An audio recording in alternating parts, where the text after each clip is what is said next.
अरबी समुद्रात चक्राकार आणि बाष्पयुक्त वाऱ्यांचा जो प्रभाव आहे तो या ठिकाणी वाढलेला पाहायला मिळतो आहे।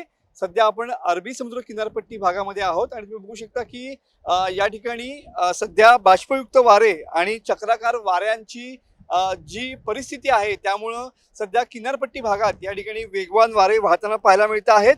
जिल्ह्यात पुढील 3 ते 4 दिवस या ठिकाणी मुसळधार पाऊस पडेल असा अंदाज हवामान खात्याने व्यक्त केलेला आहे। तर आजपासून पुढचे 2 दिवस ताशी 40 ते 50 किलोमीटर वेगानं या ठिकाणी वारे वाहतील असा देखील अंदाज हवामान खात्याने व्यक्त केलेला आहे। तर सध्या किनारपट्टी भागात वेगवान वारे वाहण्यास देखील सुरुवात झालेली पाहायला मिळते आहे।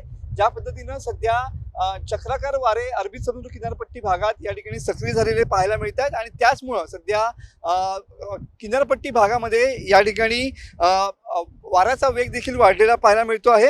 गेल्या 24 तासांचा विचार केला तर जिल्ह्यात 37 मिलीमीटर इतक्या सरासरी पाऊस झालेला आहे। तर 2 महिन्यात सरासरी जी आहे पावसाची एकूण त्यापैकी 53% पाऊस हा पूर्ण झालेला पाहायला मिळतो आहे। सध्या बघू शकता की आपण भारतीय समुद्र किनारी आहोत आणि या ठिकाणी सुद्धा सध्या पूर्ण वातावरण हे बदललेलं पाहायला मिळत आहे। कालपासून या ठिकाणी पावसाच्या तुरळक सरी या पडताना पाहायला मिळत होत्या, मात्र आज सकाळपासून पुन्हा एकदा पावसाचा जोर वाढलेला आहे आणि सध्या अरबी समुद्रावरती जे चक्राकार वारे आहेत त्यामुळे सध्या कोकणातल्या अनेक ठिकाणी सध्या पाऊस पडताना या ठिकाणी पाहायला मिळतोय। कॅमेरामन समित गजनेसह मनोज लेले, TV9 मराठी, रत्नागिरी।